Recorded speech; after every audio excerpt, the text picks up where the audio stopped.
I want to help you grow your D2C brand profitably, and I am convinced that one of the core reasons brands do not grow profitably is because they don't really understand the mechanics, and I mean down to the details, of how to actually build a profitable e-commerce business. And what I mean by that is that brands do not understand what each element of their P&L ought to be like, where the waste is and where the opportunities for growth and more profit are. And so in this episode, what I'm going to do is break down for you how to think about core ways to drive your business forward in a way that is profitable and that actually puts cash in your pocket along the journey over time in your D2C business. It's really hard to do, but if you can get your head around actual key, clear ways in your P&L where to go save money in places where you're wasting it, and there are big places where you're probably wasting money. You can figure out where to save money in places where you're wasting it, and then you can also reinvest those dollars into better places. You can really build a great business this way. I'm convinced D2C can be a really, really good business for people. It just requires understanding the roadmap to that success, and you got to be really clear about it. So let's get into it right now. I've got 5 ways for you to build a profitable D2C business by thinking about your total P&L, where I see the biggest amounts of waste happening in businesses. And this episode is really inspired by a really good post from Sean Frank, CEO, as you probably don't need me to tell you, of the brand Ridge, formerly Ridge Wallets, but Ridge just in general. And Sean had this great tweet. He said, laying out the math of running an e-com brand to $50 million in 6 years, okay? He lays out the scenario of year 1, 1 million top line, break even. Year 2, 4 million top line, 500K profit. And then 10 million top, 1 million profit, 20 million top, 2 million profit, 35 million top, 3 million profit, 50 million top, 5 million profit. So a brand that's growing pretty rapidly gets to 10 million in 3 years, gets to 50 million in 6 years. And so after 20 million, they're slowing down their growth rate a little bit as they go from 20 to 35 to 50 as percentages on growth rates. Okay. And that's pretty normal, I think, as a pathway to think about that. But they're maintaining something like a 10 to 15% profit along the way, a little bit more earlier on, maybe like a 10% profit along the way. Earlier on, he's got it at about 8% in year 2. And then, do I have that right? 500K? No, 500K profit and 4 million top is bigger than 8%, 12%. And then along the way, gets to 5 million. So if you're watching this episode, you can see the screenshot on the screen of exactly what Sean's tweet lays out. But basically what he talks about here is that in this business, there's going to be salary along the way. But the problem is that around 10% profit at that kind of growth rate, you are constantly taking all the money in your business and you are smashing it back into 2 places. One of them is inventory, most obviously. Inventory is just going to be a place that sucks up cash in your business all the time. My business partner, Patrick, who built and sold Supply razors, had a great exit, had really the dream outcome, and didn't build it to $60 million, $50 million or anything. But Patrick, when he built his business, one of the things he joked about is that so much of his net worth of his life, all of his money, was tied up in a warehouse somewhere in Nevada in the form of razors that were sitting there. And that was like, he jokes about it now, but it was disconcerting at the time because so much of your cash is going into inventory. Inventory planning is really hard.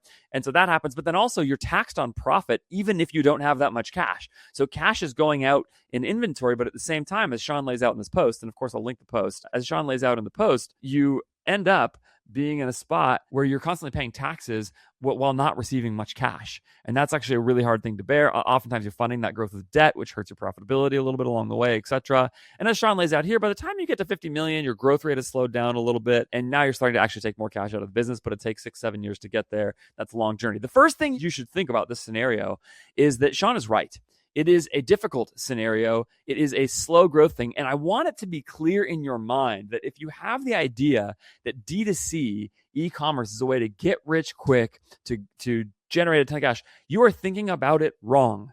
And that's because almost every way to get rich quick is a bad idea. Now, there are more cash forward businesses, and there are in some ways easier businesses because inventory planning is just so hard and so risky at different times, but it's a real problem. Alongside this post on X recently, Mehtab Bogle also recently posted something to the effect of a lot of the businesses that he sees in D2C are like that are really, really good are actually incredibly profitable. And his point is not to say something that's a tautology or sort of a truism, right? Of course, a good business is incredibly profitable. But his point was that the thing that huge volumes, like high percentage profitability does for you is that it de-risks your growth and makes it so that you don't make the cash mistakes that a lot of earlier stage brands do. And so it basically creates a survivorship bias where the kinds of brands that actually make it are brands that don't have an extinction event along the way. If you think about something like COVID, well, iOS 14, COVID for some brands actually, where people stopped buying. And obviously COVID was really good for a lot of e-commerce brands, but in other ways, it was really bad for brands that were selling, like I know somebody who had a deodorant brand where sales just like stopped because people stopped buying deodorant because they were inside all the time. So some kind of crazy event like that. Like I said, iOS 14, when that happened, tracking was lost. That was a really, really big problem. Tariffs killed a lot of businesses. So having a huge percentage profit creates buffer. Those two ways of thinking about things are really helpful, which is that you need to build a highly profitable brand. In Sean's scenario, the founders of this brand are plowing profits back into the business into growth. And that's actually a really rational decision if they get the outcome that Sean talks about, because what they're building is a really, really valuable business, as Sean says also in the post. That's so valuable that they're getting a really high return on those dollars. So just from a rational investment perspective, turning profit back into inventory and ad dollars ends up being a way to drive a really good investment returns in terms of the thing that you get at the end of it. Even if you're not realizing a lot of cash early on, the valuation of the business that you have. Now, selling a business is really hard. All these, there's some questions about how you actually ever realize cash in that business. But if you end up with a $50 million business doing 10% profit, you have a really good business. Okay, so let's just be really clear about that. Nobody should tell you otherwise. All right, so that got me thinking.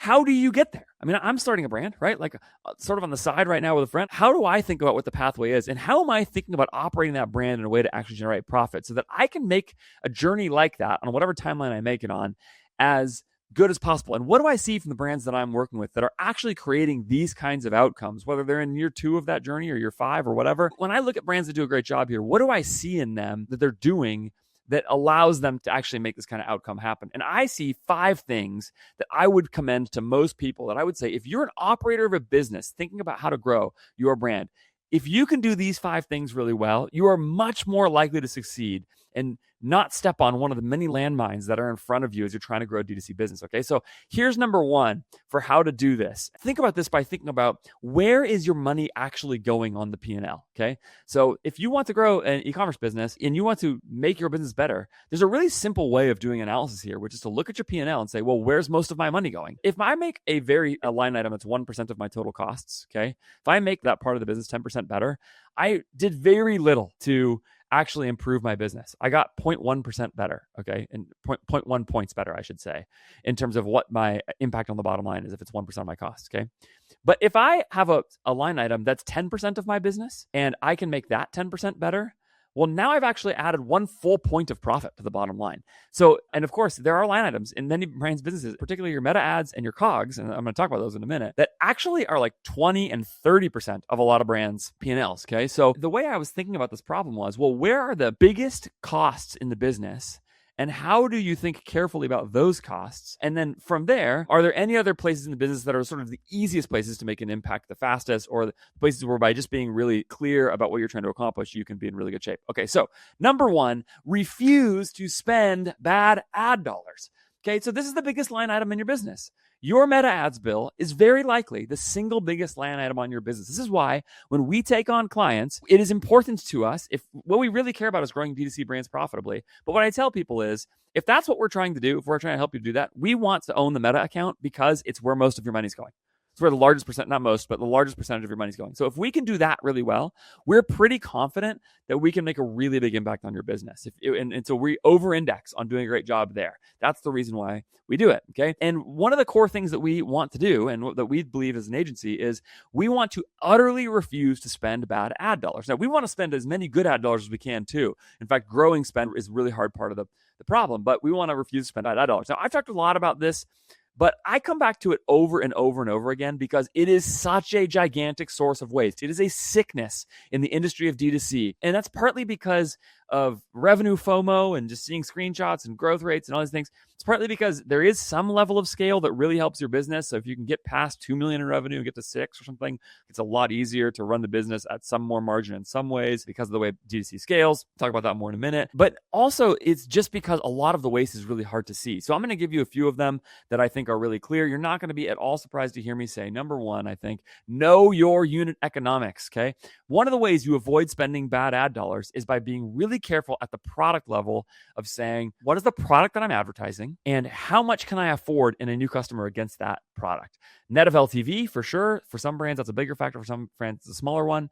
But like, what are the unit economics of that? What's the average order value of that product on my meta ads? How much am I getting in shipping dollars versus how much does shipping cost? What about if customers are coming in over my free shipping threshold? Now I'm shipping it for free and all that. Like, there's all of these elements to think about. And this is part of why I advocate for, at the very least, separate ad sets in your meta ads account for different products, but probably different campaigns, because it's just so much easier to see when you open that meta ads dashboard that if you have campaigns separated out by essentially unit economic distinction. So if you have multiple products and the unit economics are the same, you could put them together, but then you have inventory management problems. Separating out campaigns by product ends up being the way to create financial control over the outcomes of your business in a critical way, no matter what bidding method you use or anything else, okay? Because there are certain products that have different unit economic profiles, that have different LTV profiles and all those things. If you want some help with this, by the way, I have a free unit economic calculator. It's a really simple spreadsheet that I've used for years, that I still use with brands all the time. It's really simple and just lines up all of the different elements of a brand's unit economics in one place, really easy to use. And you can just use that to calculate what your actual unit economics are, what kind of ROAS you need, and what kind of CAC you need to get the outcomes that you want seen in different ways. So that's available at ajfgrowth.com. That is one of the free resources you get when you give me your email address, and I won't spam you or anything like that. By the way, while you're at it, subscribe to this channel while I'm sending you to my website and all those things so you don't miss any episodes in the future. But yeah, ajfgrowth.com. Give me your email address in the footer or on the pop-up that pops up. I'll kick that over to you, and you can use that. You can use unit economics sheet to do this yourself. Okay. So know unit economics really saves you a lot of trouble. Number two, again, you won't be surprised to hear me say this, but in the ad spend reduction thing, eliminate your creative testing campaigns. They're probably bringing you down. They are not helpful. Launch your ads against your winners. Even if you're not using manual bids, I think this is still the right way to do things. Your creative testing campaigns are mostly a cost center in your business in a way I see brands losing like hundreds of thousands of dollars. It makes me crazy. So I'm not going to belabor that point because you've heard me say it a million times before, but it's a really important point. There's just so much money being lost in creative testing campaigns for so many brands for the worst testing methodologies I've ever seen. Yeah. Get rid of it. And number three, something I've put some time into recently, know the marginal return of different amounts of money that you are spending. This is a harder thing to conceptualize, but the way I've put it right is if you have an average ROAS of 2, that means by definition, some amount of your ad spend, and basically that is the highest dollars that you are spending, like the most recent, the last bucket of dollars that you're spending, not last in the day, but of your total spend, the last dollars you're spending are generating probably a below 2 return. And that's because a 2 ROAS is an average, okay? So that means you might be spending some dollars at a 2.5 and some at a 1.5. And because scale and efficiency are inversely related to one another, it's very likely that as you've scaled spend more, the amount you've scaled is the spend that's dragging your ROAS down. If you know that you need a 2 to be profitable, your actual ROAS in platform probably ought to be like a 2.2 or something like that. I'm going to give you a story to illustrate this point. So first of all, check the show notes of this. I put a longer time of explanation of what I'm talking about in a recent episode. That episode is linked in the show notes, so go get that. I gave you some visuals to help make this point clearly, but check this out. I was looking at a brand this year that is on pace year over year to do almost be exactly flat in its new customer revenue.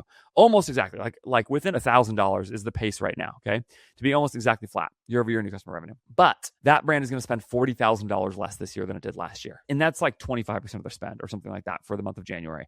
I don't remember the exact amount. That is a huge gap in spend. And the way we found that was happening in this business was we ran a pulse up incrementality study with my friends at Paramark, a firm that does some incrementality testing for brands. Okay, so go check them out. Tell them I sent you. Paramark, they ran, shout out Cole, they ran a study for us where we pulsed up our spend. So we basically took 2 cells of our spend, and in cell 1, the control, it was like, let's call it $5,000 a day. I don't remember the exact number. In cell 2, it was $6,000 a day. And so basically what you're testing is what's the incremental impact of that last 1,000. That's what I mean by the last spend in the bucket, okay? And what we found was that it was producing at like a 0.1 ROAS. Like there was basically no impact. Now, I don't think that's true all the time, okay? I don't think that's always happening including for this brand. But what it did is it gave us an instinct to be materially more conservative in our media buying, because we had this sense then, like, wait a minute, it sure looks like the last bucket of our spend, that last pulsed up amount of spend, okay, is producing a pretty terrible return. And so we're willing to miss on the side of being more conservative here because we think we're going to shave the worst part of the spend, okay? And in doing that, we have made the brand drastically more profitable year over year. Now, there's other problems to solve. Now you want to figure out how to take that and still get spend up and still spend more money. And that's a challenge, right? But shaving 40 grand year over year is a big win, okay? It's a really, really big win. And so we're not upset about that at all, even if in the longer term, we now want to figure out how to grow spend and do that at a higher return at the same time. But it's not always going to happen. Like, it's hard to actually get past certain breakthroughs. And so when you're not there, at the very least, don't spend bad money. Put more money in your pocket. You can still have a really good business. So yeah, do that. This is also where bid caps are really, really helpful. I think bid caps, even more than cost caps or target ROAS ads, as much as I love manual bids, are really helpful because bid caps are bidding to a threshold instead of an average. They bid less dynamically. They're going to spend less below your target. I've put a bunch of time into this before. Just search bid caps on my channel and you'll see what I'm talking about if you don't know what I'm saying. But bid caps, because they bid to a threshold, are just really, really helpful for this as well. I also think there's an element of restraint and forecasting that's important here. Part of the thing I want to say when I read Sean's scenarios is that brand is playing the game on hard mode to be growing that fast at only a 10% profit or whatever it is. Now, again, it's worked out for them. Those were all rational investments along the way, etc. And maybe they have some cash reserves or whatever it is. But one way to save yourself from like blowing the whole thing up in the difficulty of growing your business and keeping it profitable and spending a bunch of bad ad dollars and all that kind of stuff is just to practice restraint. Like, this really might be, I'm not kidding, a spiritual practice, like that level. The willingness to be content with where you are now while also still trying to build. The willingness to say, I am not going to force growth. I can just tell you, it's hard. I feel the pressure with my clients where I'm going, if we're not getting it growing as fast as we want, I want to go tick those targets more aggressive and just say, we got to keep growing. Man, sometimes there's a case to be made that you should be doing that. But a lot of times, you really ought to you have to say that bias towards aggressiveness that I feel internally is actually just my own insecurity about things. And I should be more patient, take bigger swings. I heard Taylor Holiday make this distinction recently between sort of the evergreen aspects of content and ad iteration versus the big swings brands make. Big, awesome story, needle moving promotions. I put an episode this week into this idea of telling the most compelling story you can. Somewhere there's this way of operating an e-commerce business where you're thinking about these two things at the same time. One of them is have restraint and economic restraint in your media buying process. And then from a brand perspective, think bigger and more aggressively and more ambitiously than you have. So at your brand level, you're taking big swings, big risks, and in some ways they're asymmetric bets. They're also just remarkable experiences that you're giving to brands and giving to customers. And then at the actual media buying side, it's a different instinct. It's be more careful about not wasting money because it's such a huge cost in your business and it creates all these downstream problems when you do it poorly. So don't spend bad ad dollars. That's number one. Be building your business with help from RICHPANEL. RICHPANEL is the customer service help desk software of record in the e-com space at this point, in that they are making it so much more affordable for you to have incredible customer service experiences than the previous options. So much so that they will put their money where their mouth is on this. Amit and his team at RICHPANEL guarantee you 30% savings if you switch from Gorgeous or Zendesk. Shave some OpEx, shave some software costs by switching over to RICHPANEL. And RICHPANEL is not just a more affordable alternative than some of those legacy players in the space, but it was built AI first from the ground up. They see an average ticket reduction of 30% at the same time as they see the cost reduction. That's because their self-help portal powered by really great AI, again, built with AI from the ground up, makes it so that customers can get answers to their questions really, really fast. They also have AI agents that can respond to your Facebook and Instagram comments on your ads for you, which if you've been in the advertising space at any amount of time, you know how big of a pain it is to manage. Very large brands are using RICHPANEL to do that for them and saving a bunch of money, again, on people costs and getting a great experience by getting really fast answers to their customers who are asking questions right there on your ads. And RICHPANEL can do that for you. So really good piece of software. Only takes 2 weeks to transition from your current software over to RICHPANEL. They know your time is valuable. You don't have it to waste on this. They'll get your team ready to go, having success with RICHPANEL. And very large brands are using RICHPANEL. 9-figure brands like Ridge are using it. So you can be using it too. It is good enough and big enough to scale with your brand. Go check it out today. RICHPANEL.com. Tell them I sent you. RICHPANEL.com. Number 2. let's look elsewhere on your P&L. What's the next biggest cost? Well, it's your COGS, okay? It's the actual cost of your product. Sometimes that's cost number one, but a lot of times that's actually broken up into a few different things. There's COGS, but then there's separate packaging costs, and there's freight to your warehouse, and 3PL fees, and all these things that actually, all the things that go into your cost of delivery are actually a bunch of different costs that are 10% here and 8% there and whatever it is, as opposed to Meta, which can be like a straight up 30%. So your COGS. And this is another thing I would say is, somewhere in your mind as an operator, as a CEO, I want you to get clear about the idea that it is your job to engineer your supply chain. Again, on that Sean Frank tweet, Maytab Bogle, one of the best operators in the game, he replied to that tweet and said, there is no way to really do this great without absolutely hammering away at your supply chain. And that is right. I have said 1,000 times and will say again, supply chain is the most under-optimized part of D2C brands because we don't know what to do and how to do it. It's why I'm so happy to have Move Supply Chain sponsoring this episode and a bunch of other episodes like it, because they are going to actually help you to go attack your supply chain in a bunch of different ways with real experience and in a way that's affordable. And you need to be doing this along the way. I'm going to give you a few things really fast to be thinking about from the start, okay? Number one, in the beginning, your supply chain is going to suck. It just probably is, even if you do a great job with it, because you're not ordering in large enough quantities. So in the beginning of your business, worry about this a little bit less, okay? Sub $1 million, you can worry about this a little bit less because you're just going to be ordering low quantities, and manufacturing businesses exist on volume. That's where they make all their money. And so you're not very valuable to them in the early stages, and they can't save you much money in really any of the ways that a potential manufacturing firm could until you're getting a little bit bigger. And now they can maybe save you a little bit. You can keep showing them, and hey, we're growing. It's going well. If you could shave another 10% of costs here or 5% of costs there, whatever, like that would be really helpful. Give me a little bit longer terms, a little, chip away at it for sure. Show them what's in it for them. But in the beginning, that's going to be the case. As you start to grow a little bit more, you're going to be ordering out of MOQs, out of your smallest orders, ordering a little bit more at a time. There should be some savings there right away, okay? Then number three, something to think about is as you start getting a little bit bigger, a lot of times what I've experienced with a lot of brands I've worked with is that just moving from sort of the mom and pop shop manufacturing facility that you started with, who you feel really loyal to because they've been amazing for you in the early days of your business, a lot of times moving from them to larger manufacturers can, create some challenges because now you're a small fish in a big pond, okay, as opposed to a big fish in a small pond. You're less valuable to that company. But a lot of times those larger manufacturers just can save you money in real ways. And I've watched this again, especially in a lot of CPG companies and those kinds of things. If you're getting to that point where you're getting to $5 to $8 million or something along those lines, it might be time to start making some calls and say, what is the next tier of manufacturing up? Because that can really, really be helpful. Again, get on the plane and go to China and tour factories and see what's available and have conversations and get face to face. It's really, really worth it for you to engineer your supply chain that way. And then over time, as you keep growing,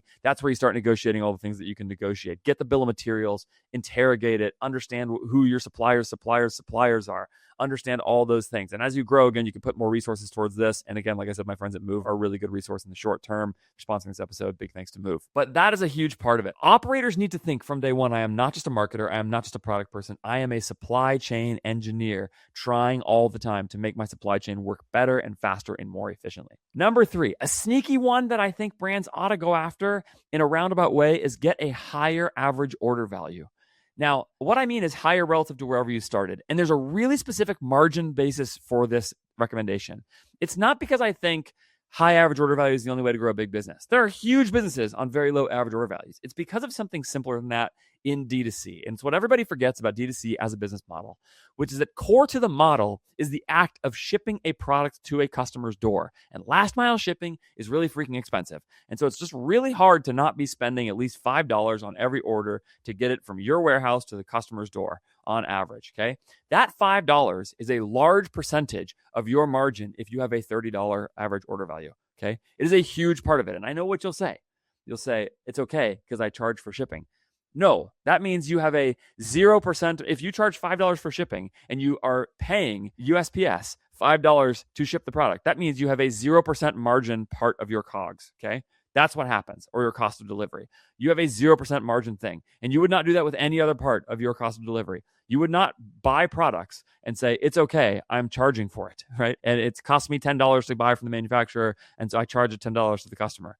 No, that's a 0% margin problem. So what can be so helpful here is growing your AOV over time to do this. I did an episode a while back with Brian Porter. I'm going to link it as well in the show notes. But Brian talked about how at Simple Modern, they were able to get their AOV up from, 40 or $35 or whatever they launched at, all the way up to like $80 over the course of years. And that was really important because a simple modern water bottle is not very cheap to ship. Okay. And they didn't have incredible margins to begin with. So that water bottle, if you're paying $5-6 to ship this water bottle to a customer because it fills up a lot of space and it's not that light or whatever, right? And you're only charging $25 for the water bottle, you're in trouble, even if you charge the $5 for shipping. I mean, it's really going to eat your margin in a really bad way. So if you can get that up with bundling and special releases and all kinds of different things that you can do to get the AOV up, adding different products to your website that are specifically aimed at driving the average order value up and focusing more on those, building some higher priced items into your business. D2C just is a business where you're shipping a product to a customer. And that's a reality of things. If your business can't get that AOV up, you are never going to get out from that shipping cost. I ran a business that was like this, and it was just, we could just never get our margin past like 45 to 50 points of gross margin. And so we were dead in the water. It just wasn't ever going to be a great D2C business. In fact, what we really needed to do in that business at the time was turn it into a wholesale business where you were shipping pallets at a time. And suddenly these little individual last mile shipping costs are not such a big deal. Shipping pallets to retailers would have been a much better way to operate that business for that reason. And by the way, there were people at the time who were saying that, and we just didn't listen, okay, including me, because it's just too hard to make that margin work. So in the meantime, there are things you can do to get your AOV up, right? Because it's such a big deal. Again, go back to that unit economics calculator that I said is on my website at ajfgrowth.com. Get that, start playing with it, and see what happens when you pop that $5 in shipping costs and that $1 in 3PL fulfillment fees or $2 or whatever and all that. And then you get that AOV from, if you've got, and that is another factor here, by the way, before you pay individual pick and pack fees to your 3PL, you're going to have a $1 to $2 transaction fee with your 3PL. You now are talking about a significant amount of margin there. But if you can take your AOV from 30 to 40 to 50 to 60 to $70, suddenly that's a lot lower percentage of your costs. And it can really open up profitability on your store. So that's the reason I care about it. A few ways to do that. Bundling, I just mentioned. Okay. Number 2, post-purchase upsell. I'm a huge fan of post-purchase upsells. It's one of those things that's just kind of a no-brainer. Doesn't hurt your conversion rate, does add value. If you want to play with your checkout itself, like your actual checkout upsell in, your checkout process, see if adding some last little product recommendations or things like that in your cart. Really cool feature that IntelliGems just released, another sponsor of this podcast, thank you, IntelliGems, where you can actually build a test in IntelliGems where it will add checkout upsells into the cart, but then also track the conversion rate hit versus the AOV bump, and then we'll track it down to the margin level so you can see, like, is this actually adding more profitability to each order? Really, really cool feature. So you can play with that as well. Would recommend that. And then a sneaky one that people don't do enough, value optimization and meta ads. If you're not running value optimized ads, you're probably not getting the best AOV that you can. But if you're running value optimization, you can push that AOV up sometimes 10, 15, sometimes 20% by just telling Meta to go after higher value customers. If you want to engineer your supply chain the way I'm talking about in this episode, and you don't know where to start, how to do it, you don't have that kind of knowledge, as I certainly did not and would not, building a business myself, go to my friends at Move Supply Chain to do it. Move Supply Chain checks 2 boxes that I talk about in this episode specifically, okay? One of them is real help getting your supply chain to be more efficient, to have redundancies built into it so that you aren't caught with your pants down at some point when the supplier can't deliver something that you need, or when you're scaling fast and you need some extra help. They can do all kinds of things, help you negotiate your terms, negotiate your pricing, all those things. And they can do it while, secondly, being based in the Philippines, which means they are affordable, and not just affordable, but also like an hour and a half plane flight away from China and Vietnam with easy visa access and all those things. So they can go represent your brand to suppliers in both of those places much easier than you can get there. And they can also do that while bringing with them all of the other clients that they represent, therefore increasing your bargaining power in negotiations, because Move now can speak on behalf of not just you, but other brands alongside you as they do that. They are really awesome. I've told this story before, but when my brand was getting started and we were trying to find suppliers, they sourced like 60 different manufacturers, reached out to like 45. I don't remember what the exact number was at this point anymore, but eventually narrowed until we ended up with suppliers who are launching at COGS and at pricing that we feel awesome about from day one, despite ordering at MOQs. That will only get better over time as we keep doing that. By the way, they also helped us source US-based manufacturers, so it's not just overseas for part of the product and then overseas manufacturers, for others. They really, really know their stuff because they were actually built out of working with US-based e-commerce businesses on their supply chains. So reach out to them, movesupplychain.com, get on a call, ask to talk to Laura or somebody from her team. You've probably heard Laura on this show before. She really knows her stuff to get your supply chain in place. I am convinced, as I've said, supply chains are so under-optimized. Move Supply Chain can really, really help you. Go to movesupplychain.com. If you are a seven-figure brand thinking about how to do the things I'm talking about in this episode, how to scale out with your supply chain, go to movesupplychain.com, get some help from that team. Number 4, you must maintain low OPEX as a percentage of revenue. Your fixed costs in your business, which primarily is a matter of people, whether that's internally as personnel, externally as agencies, I don't care. There's also some software costs in here. That's actually the thing I'm a little less concerned about. But you should be thinking about people costs and getting those numbers down. Now listen, in most e-commerce businesses that are growing, people costs do not fit the same category that I said before of costs that are very high, so that if you make a 10% impact on them, it reduces a lot. Like I used the example earlier, right? If you could spend 10% less ad dollars, you might add 3 points to the bottom line because your meta ad spend might be 30% of your total revenue. And so a small impact on a very big line item creates a really big impact on your profitability and on your cash flow. But OPEX isn't quite like that. Even fat e-commerce brands are not so fat, OPEX-wise, that it's going to get to 30% or whatever, maybe over 20% or something like that would be a really fat e-commerce brand. But most people know, I think at this point, they know that you should not have a huge team in your e-commerce brand. And so they can get their percentage of revenue allocated to OPEX under 17%, 15%, whatever. And I'll just say here, like there's some realities that as you are smaller, your OPEX as a percentage of revenue is going to be quite a bit higher. It just is. So you really need to get some baseline level of scale for this to work. But once you get towards like $5 million in revenue, you should start beginning to see some of this playing out. Over 3, you'll begin to see the beginnings of it.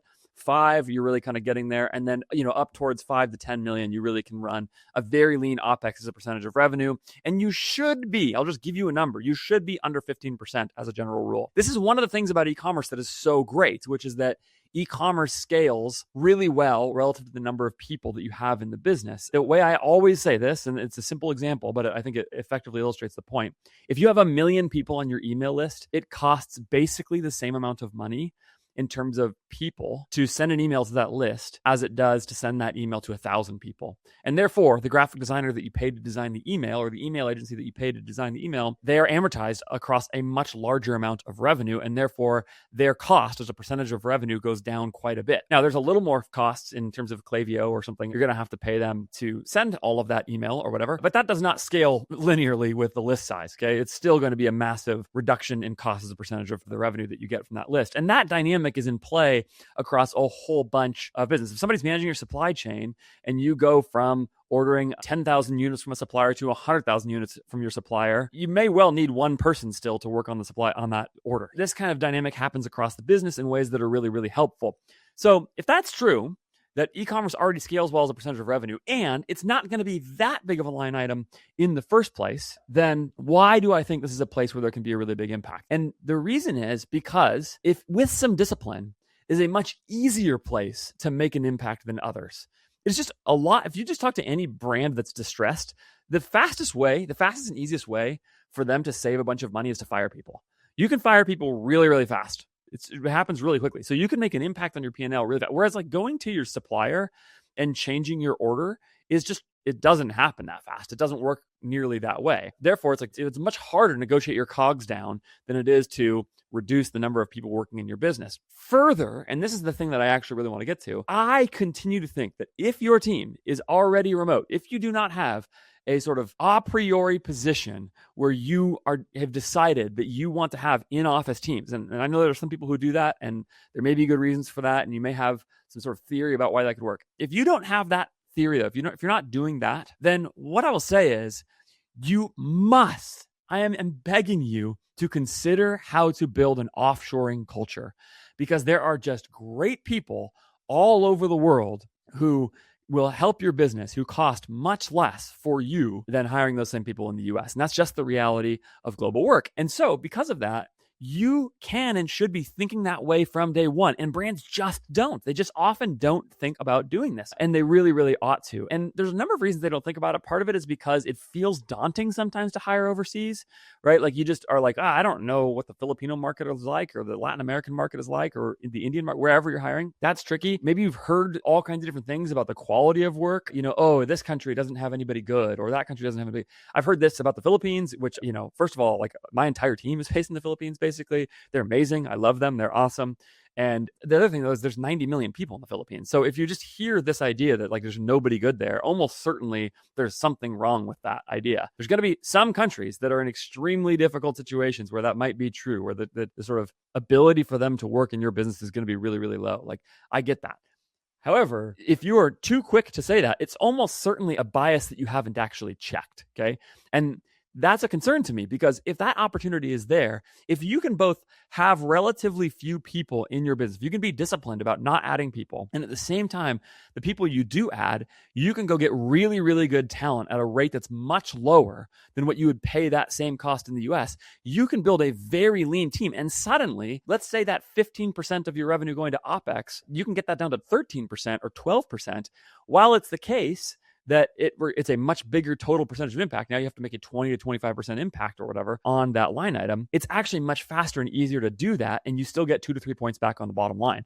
And so it's a really critical thing. And when I talk to e-com owners and brands, I just don't understand why they aren't doing more of this. Now, it's not that you should hire every position overseas. There are times when maybe you can't find the position you want or whatever, but you should be considering it. And now, the really smart brands that I see who are doing this, who are really sharp from day one, are combining offshore work with AI, and they're finding incredible efficiencies in this area of the business, to where this actually, I think, can be one of the core advantages that makes D2C as a business model work. Like, it's one of the things that's appealing to me about the total model of D2C, that because you can be fully remote, you don't need an office. That's saved costs right there. You don't need a storefront. And so you don't need, therefore, employees local in that storefront to launch your business. And you can do it with a lot of AI, and you can do it with a lot of offshore talent. Suddenly you can build a really good business where your revenue per head can be really, really, really high because of those advantages built into the model of what D2C is, because it all happens online, right? And so you can build your team online as well. This is, again, I think sort of core to the business model. And if that's true, then you should be looking to exploit that advantage as far as you possibly can. You should be clear about it and how to do it. The things that are going to stop you from doing it are your own management inadequacies. Because the truth is, at the same time, most of us did not get into D2C because we are great managers of people, because we build incredible processes or whatever. And I experienced this as an agency person. Like, I got into D2C and I got in on the brand side initially. I got into that business as a marketer doing digital marketing on the brand side. And if that's the case, okay, I did not get into it at any point. Even when I was on the agency side, I got to do it because I was a strategic kind of person. I was a strategic thinker about marketing and growth. That's what I was good at. If that's the case, then, I never really developed a great operational or management skill set. It's also just not kind of how I'm wired. So, even when I started freelancing at AJF Growth, the thing that was stopping me from building an agency for a very long time was that I just did not have the skill set to be great at scaling the operational processes I needed. And so what did I do? I found a business partner in Patrick Cadu, who is amazing at all of this stuff, building tooling and thinking about operations and processes so that we are able to scale services across more people. And we do that with a distributed team all over the world, some in the US, mostly in the Philippines. And we find, I think we deliver excellent work doing those things. And there's more ways for us to keep growing that, building that over a bunch more times. Now, that's an agency business, a service business, but the same thing I think is true in D2C, that a lot of people just don't have a great management skill set. Again, Mehtab Bogul, I've quoted now a few times in this, has said a number of times that, you need a real compensation philosophy. You need to think seriously about how to do real management, real reviews. And the books have been written on these things. Go get EOS, go get scaling up, whatever it is.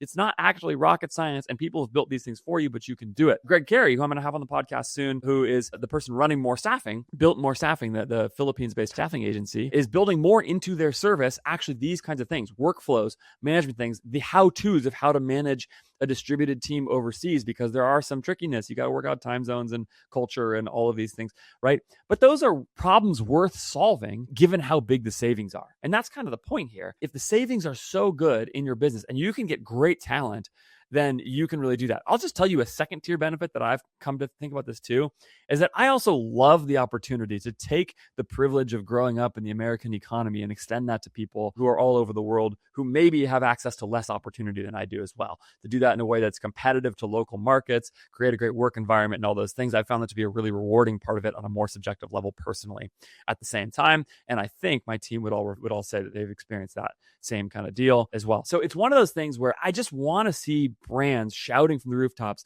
that this is where they should be going. At this point, like with my brand that I'm starting on, at this point, like our plan is to build the entire team as much as we possibly can, either starting with me and my co-founder, and probably his wife will be chipping in some of those ways, right? So, some of that stuff in those early days. And as much as we possibly can, beyond a couple of those, initial, like the two of us and maybe one or two other people at some point along the way, our plan is to build basically the entire team with help from overseas people, whether that's actually team members on our team or agencies like Move Supply Chain and Behind the Scenes Studio and people like that. The people I've referenced for a long time on this podcast as sponsors. I'm not just saying it because they're sponsors. I'm saying it because I'm building my businesses with them. And that's our plan to do this as far as we possibly can go. I think when you do that and you build our model, it's one of the places we can make a big difference. I think brands could shave their costs by a whole bunch. A long time ago, I'll give you one more anecdote here and then I'll move on.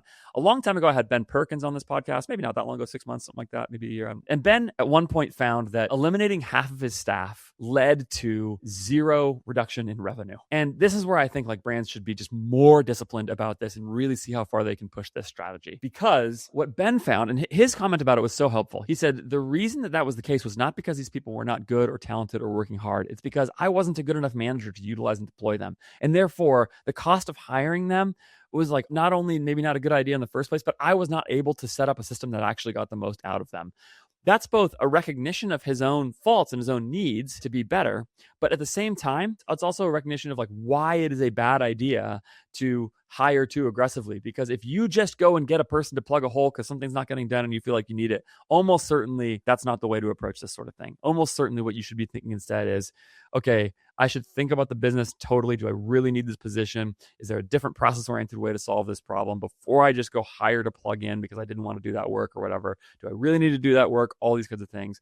Is it possible to build if I do need to go there overseas? Again, Maytab has said even Canada alone is typically a 30% reduction in cost. So it's just a huge opportunity. I think more brands ought to do this. I think there's a serious possibility for building a really good quality D2C business by building with an offshored overseas team. And if you do that, you find incredible people who love your business, are committed, do great work. And if you empower them also with AI, seriously, you can really save a whole bunch of money. All right, number five. Number five is the most subjective of all of these, but it is something that I've come to believe is critically important and really, really hard. And that is you ought to seek to grow a little slower at a little higher of a margin. So a lot of the reason, I kind of got at this in the ad spend point before, but a lot of the reason brands struggle is actually because they just have it in mind that they must grow faster. And I think that comes from a very human place of insecurity and fear and some of those things. Sometimes it comes from a well-considered ambition, a read of the markets, a read of the moment, a read of the opportunity. It's a little bit more objective. And somebody is saying, I'm going to keep trying to grow fast. I know it's a little bit risky, but I'm going to do it because if I can get to X revenue number, then I get more scale. Scale creates margin, etc. That's the story from Will Nitza and IQ Bar, which I had on this podcast a long time ago. Will tells that story. He's in food and bev. He raised a bunch of money. All he cared about was scale because scale created margin. Because in food and bev, you don't really get serious gross margin until you're doing massive scale and you can go to large manufacturers. So for him, it was all about getting to that scale level. That makes sense to me. That's a good reason to go do it. That's not FOMO. That's not fear or insecurity. That's not looking at somebody else's screenshots and being fear. That's an investment thesis that's being played out. Now, I don't know Will's internal life, and maybe he would tell you there's some other elements of that. But so far as I could tell, it's a really objective consideration. I really liked that way of thinking. I'm not anti-fast growth, okay? Other times people might look and say, and this comes back to Sean's original post a little bit, is if you just sort of analyzed the opportunity, the return, that the hypothetical founder running that business was getting on his money every time, or her money every time they invested into product and ad spend, they were actually getting a really, really good return on that money. So it worked out in that case. And it was sort of, the math makes sense. If you just think about, what is my annualized return on the dollars that I'm putting into the business? Well, it would be really high in the circumstance that Sean laid out. I didn't, go do the math, but it would be really, really high. And in that respect, it would be a rational decision. And some of you may be thinking that way. But what people underconsider is first the risk, okay? By running really lean on your net margin in your business, you are inherently taking on a riskier proposition. There is just much more death risk if something crazy happens, right? And to give the old way of saying this, I think from Donald Rumsfeld, actually, the problem is unknown unknowns, right? It's a consideration that you don't know will happen to the business. And also you don't know that you don't know it, okay? So the idea is like some future scenario that you're not thinking about. And not only are you not thinking about it, but you don't realize that you're not thinking about it. So it's so far removed from your purview, and that scenario can come and kill your business. And the classic examples of this I mentioned earlier, are things like COVID in some industries where it hurt it, iOS 14, just major shocks to the system that you can't see coming and you have no control over, and that's that. There is a more likely possibility that your business dies because of that, okay? But secondly, by running your business at a thinner margin, oftentimes brands are over-reliant on an exit to realize cash from your business, okay? And that's just like a very low probability outcome. Exits are really hard to come by. They're good stories to tell publicly, and I've told a few of them with friends of mine who have exited, right? They're great stories to tell, in part because they're rare.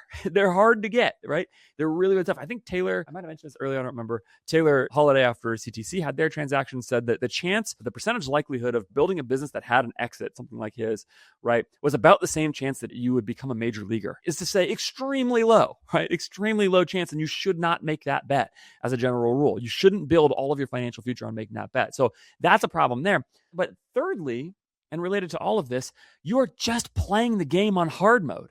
One way to make your cash flow easier is to just grow a little slower and at a little bit of a higher margin. Your cash becomes much easier to manage if that's your scenario.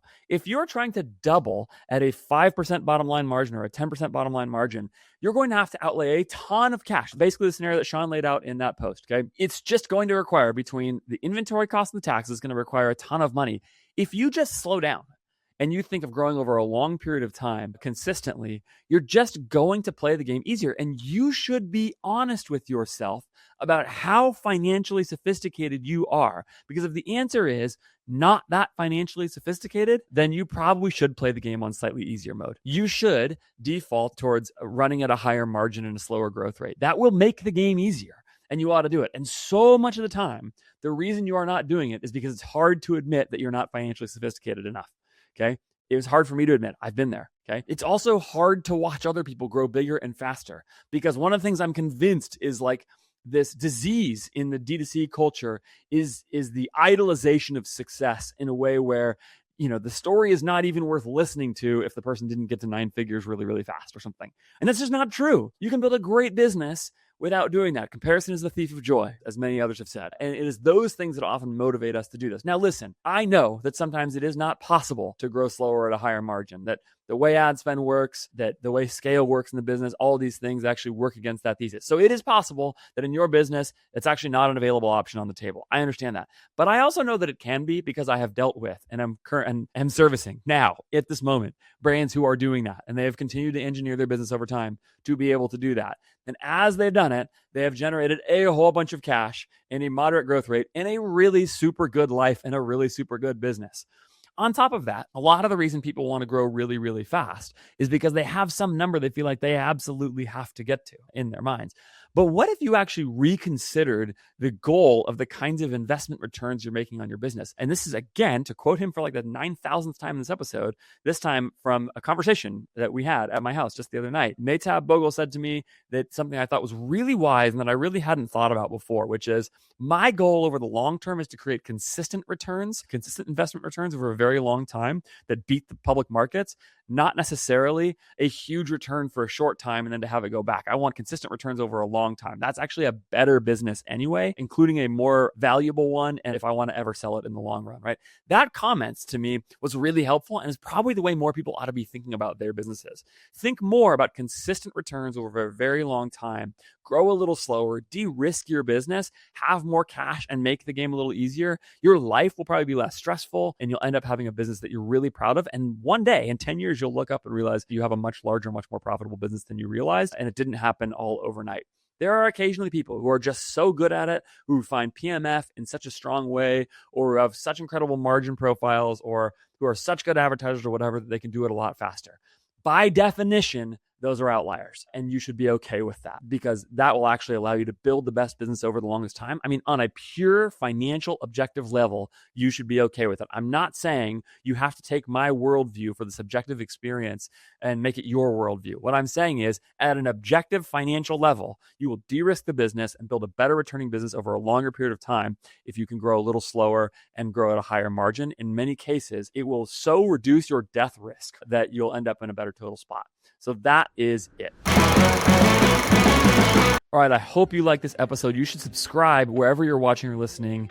If you do, you will like much my content in the future as well. If you like this episode, it hits a lot of these themes pretty consistently.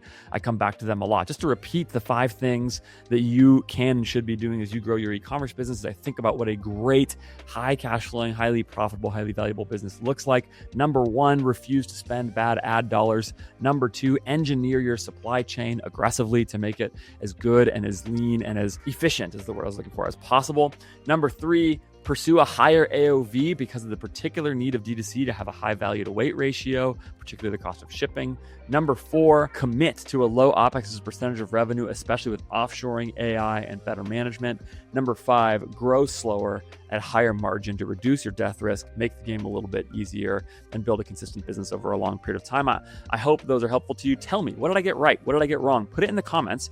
I read every one of those comments, and I try to respond to as many as I possibly can as well. I get to most of them, so definitely go and do that. A big thanks to my sponsors for this episode, Move Supply Chain and RICHPANEL, 2 sponsors who can help you do the things that I'm saying to do in this episode. Move Supply Chain will help you engineer that supply chain the ways that I said with offshoring, right? So a really affordable and awesome resource as you are aiming at your supply chain. It's who I use to build my e-commerce brand supply chain. MoveSupplyChain.com. Tell them I sent you.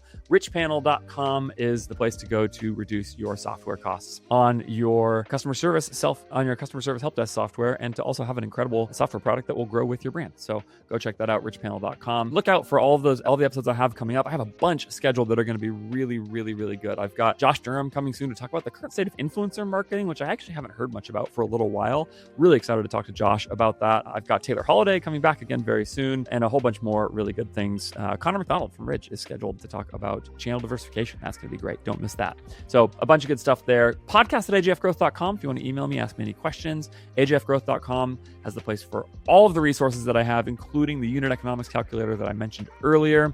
Don't forget also, if you are interested in working with AJF Growth, to fill out the form that you see there. Tell me a little bit about your business. And even if I can't help you, I might have somebody in mind who can. So tell me a little about your business and let's get talking. Thanks so much for watching or listening. I'll see you next time.